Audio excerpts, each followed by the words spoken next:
This guy's name is Stephan, a self-made multimillionaire out there on YouTube. You probably have seen him. I'm a huge fan of him. He talks a lot about personal finance, and I have learned a lot from him. But there are a few things that Stephan and other self-made multimillionaires don't really talk much when they talk about how they build their wealth. If you keep watching, in this video, I'm going to talk about these things that they don't really talk much about, but still very important if you want to live a fruitful life. Graham and others, they do these things probably unconsciously, and they're like their habits. It's not that they're hiding them or anything like that. It's probably that they don't even aware of them. First is that they did not go to school or drop out of school or didn't do well in the school.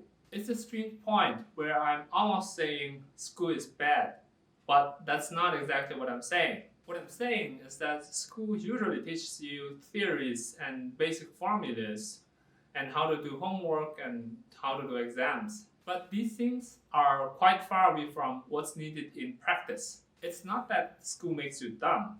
Instead, they teach you basic things, but often far away from practice. And you need to spend a little while to interpret these basic skills and knowledges into more practical ones when you actually use them in practice and solving practical problems. For example, if you write a book, does a university teach you how to get it published, how to negotiate with a publisher, and how to maximize your profit? You have to learn from experience, whether it's from yours or someone else's. That's why a lot of fresh graduates, when coming out of college, need a period of time to get used to the real world, where things have to be practical. And these self-made millionaires are very practical people. They don't go too much into unnecessary theories and formulas. Those who are not practical are going to be not very successful in the real world, even if they graduate from the best university in the world. By no means this is suggesting that you should not go to school. What I mean is be practical. Learn knowledge and skills that are practical, and those that you might would use in the future when you're building your own wealth or keep your wealth if you are lucky and have been born into a rich family.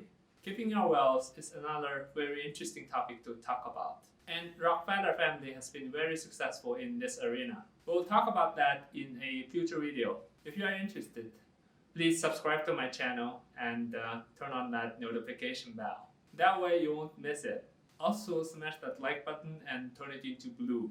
Do not click it even number of times, click it odd number of times. Otherwise you would undo your likes. Before we continue, I'd like to thank those who have been so supportive since I started my YouTube channel. Some subscribe to my channel, some helped me share with their friends. Even one of them gave me eyebrow pencil so that I can put some makeup on before start filming and look nicer. Thank you so much for your incredible support, which motivates me to create more videos and better videos. Second one, that those self-made millionaires don't really talk much about, but is one of the traits that made them so successful, is that be respectful of others, but also be a little bit thick-skinned. By thick-skinned, I mean don't shy away from the opportunities that can potentially get you to a new level in your life. For instance, don't shy to ask for your help if you need it, and then the person potentially can offer you help. For example, starting a YouTube channel where you show your face, broadcast your voice, pronunciation mistakes and grammar errors almost every week to anyone on the internet is actually kind of scary at the beginning. It's totally different from opening an account on Facebook where your friends are already there. I knew no one on YouTube when I started, and none of my friends has a YouTube channel. It took me a little while to convince myself and overcome the fear to do it. It's probably natural, unless you are a professional public speaker by nature or nurture. So you see, being thick-skinned helped me get to this level. Before going to the third, here's the funniest comment I have ever received. He's saying that this thumbnail makes me look like I'm wearing a bra.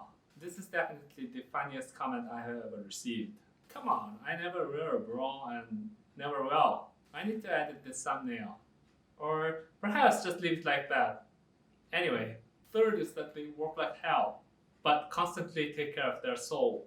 by allowing themselves to staring at the wall or allowing themselves to cool down a little while, once a while. It's not like what Elon Musk says, work every waking hour. If you are burned out, you lose your smartness and mental compass and ethical compass for a while until you have a good rest. And the cost of burning out yourself is not just losing some sleep and a temporary health decline. It also makes you make very simple mistakes at your work. And you won't even notice that you are making very obvious mistakes until you have a good rest and come back. I can explain this from neuroscience perspective, which is my field.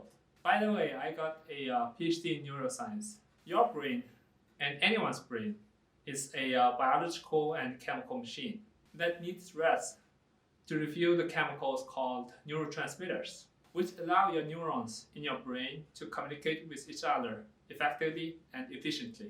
Working, especially the tasks that require high degree of attention, consumes a lot of your neurotransmitters, even deplete them if you work for many hours without any break, as well as other essential proteins in your brain. And it builds up waste proteins and other harmful chemicals in your brain. If you work long hours without any breaks, it depletes a lot of your good chemicals in your brain and leave a lot of bad chemicals and waste proteins unprocessed and floating in your brain cells, in your neurons and glial cells, which is another type of very important cells in your brain. By sleeping or taking a break or switching your tasks or staring at something without paying attention, like chatting with your colleagues next to you, things that are unrelated to work, your brain is recovering from consumptions by making new batches of neurotransmitters, as well as essential proteins, and processing those waste proteins and bad chemicals, and getting you ready for another sprint. In this digital era, where everyone has a few digital devices lying within an arm's reachable distance, it's very hard to keep yourself from clicking and typing on those devices for a little while, just to calm down a little bit and restore your brain's full functionalities. To do that, you may have to train yourself not to look at Facebook, Twitter, Instagram, or whatever you are attracted for a while. When you rest or sleep, your brain is replaying what you just experienced at a crazy speed. Neuroscientists call them sharp wave ripples. They recorded similar activities from other mammalian brains, disrupting or delaying sharp wave ripples by not having rest or sleep has devastating effect on learning and memory, which is very important for performing almost any human tasks. And getting back to Stephan, that's why he and others have enough frequent breaks over a long day and still get a lot of things done so efficiently. That's why they can produce so many videos within a week. So that's pretty much the end of this video. I hope you have learned something useful. If yes, click the like button below and subscribe to my channel. I appreciate your support. Stay safe, happy holidays, and see you next time.